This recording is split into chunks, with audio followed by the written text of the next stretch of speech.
This is part 2 of our discussion on the Tagalog root word pasyal.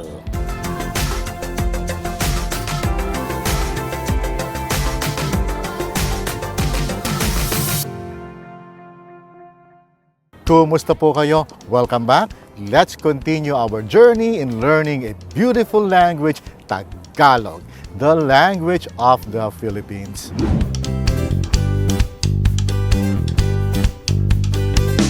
I'm still here in Singapore and let's continue our discussion on the root word pasyal.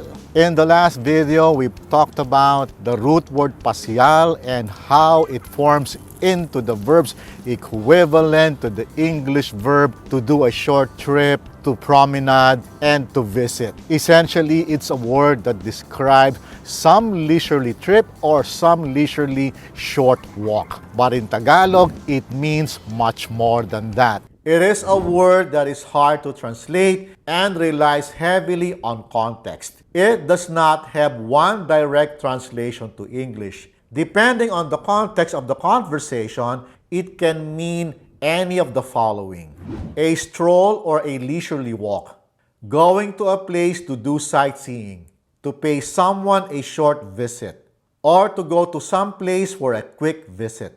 If you have missed that video, the explainer video, I strongly suggest you check it out first before you finish this video. Check it out. The link is in the description box down below.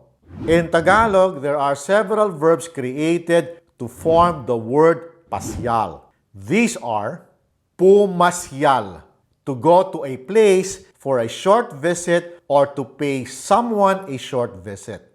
MAGPASYAL. It means the same as the previous verb, to go to a place for a short visit or to pay someone a short visit. This is more of a regional dialect and I will not cover this. Just be aware that it exists. MAMASYAL, to take a leisurely walk, short trip, or sightseeing. PASYALIN, to intentionally visit someone. This is seldom used and can be substituted by the last verb in this table, so I won't discuss this.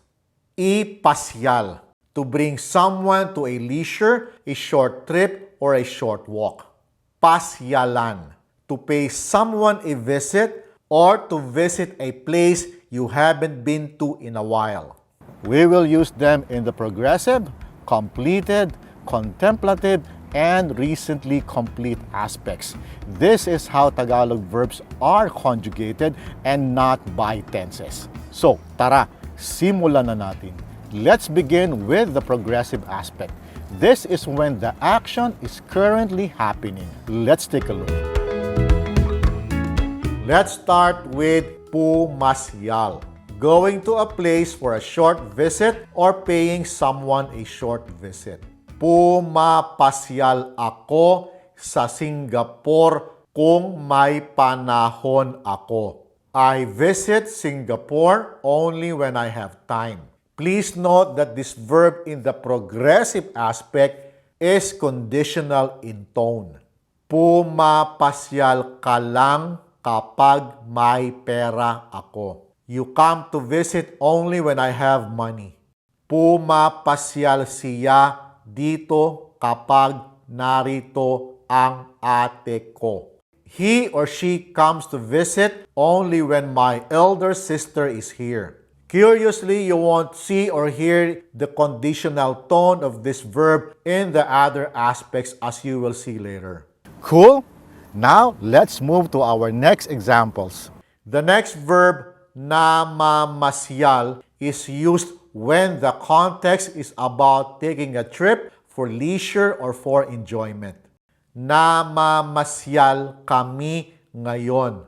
We are out strolling right now. Depending on the situation, it can also translate to, we are sightseeing right now.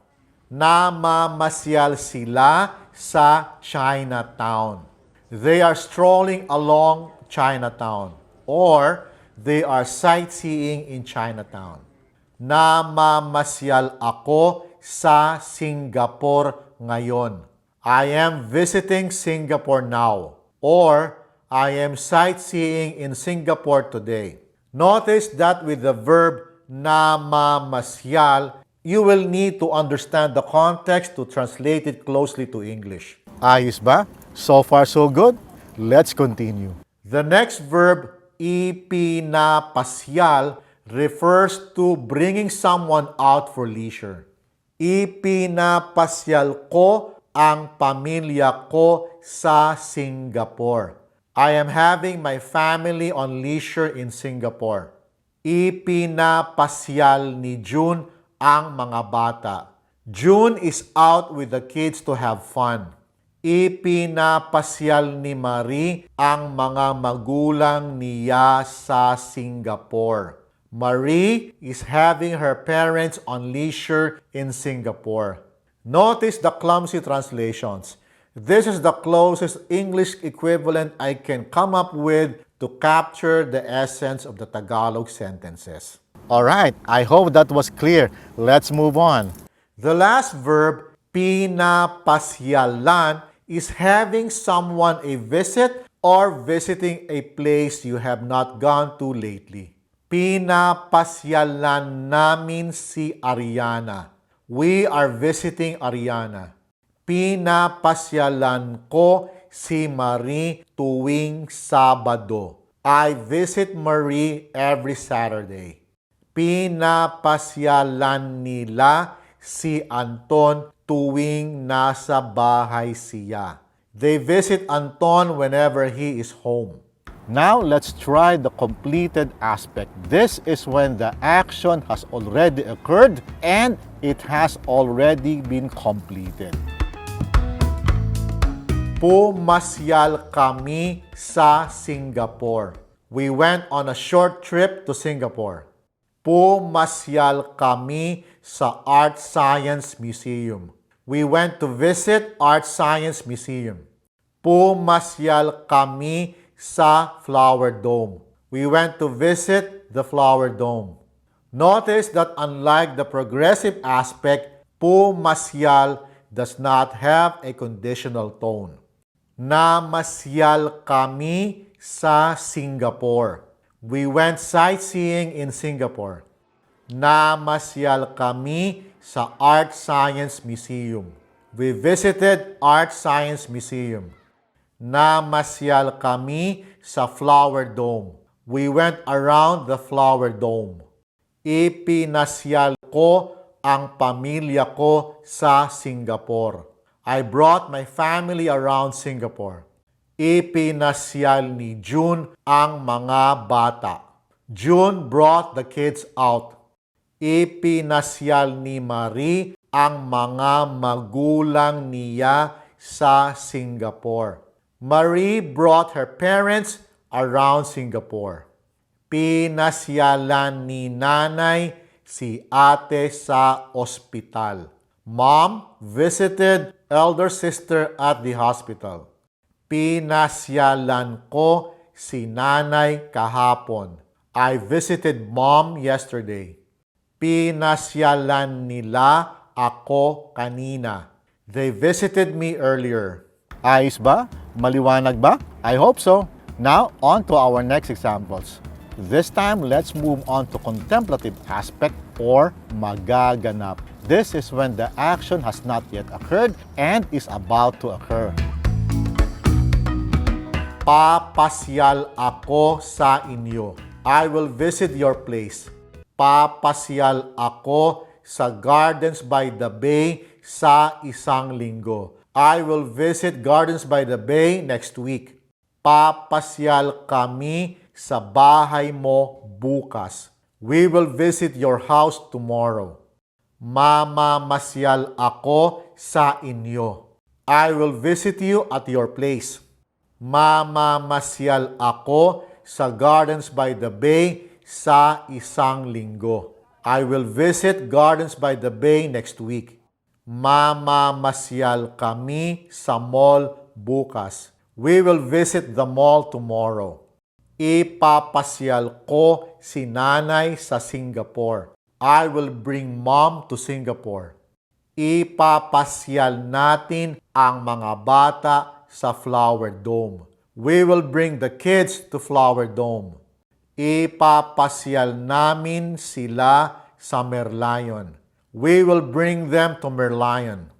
Papasyalan kita. I will visit you. Papasyalan ko si Marie sa Sabado. I will visit Marie on Saturday. The last aspect is recently complete or katatapos. This is when the action has just occurred not too long ago. Hence, the action has recently been completed. It is formed with the prefix ka followed by the reduplicated letters P and A. Then the root word pasyal. You now have the verb kapapasyal. Verbs in the recently complete aspects are normally paired with the adverb lang, just. Here are our examples. Kapapasyal ko lang sa Singapore noong isang linggo. I just visited Singapore last week. Or, I have recently gone sightseeing in Singapore last week. Kapapasyal mo lang sa mall kahapon. You have just gone to the mall yesterday. Pronouns in the first person and second person singular come first before lang. With other pronouns, it is the reverse. Kapapasyal lang natin sa Merlion. We have just visited the Merlion. Kapapasyal lang namin sa bahay mo noong Lunes. We have just visited your house last Monday. Kapapasyal lang niya dito. He or she has just been here. Kapapasyal lang ninyo sa amin. You have just been to our place. Kapapasyal lang nila kay Marie. They have just seen Marie.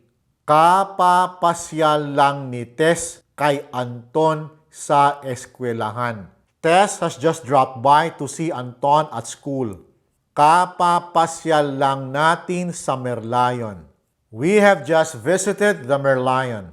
Like I always say, Tagalog verbs need some getting used to.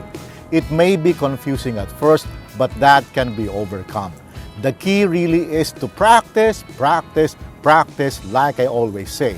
And like I always say, go ahead and speak to your Filipino friends or partners because they will be more than willing to help you. And they will forgive you if you make a mistake, so don't be afraid. I hope you learned something new today, and if you did, I really recommend that you hit the like button because that will help this channel grow tremendously. Ayos! I will see you again soon. Maraming salamat po at hanggang sa susunod.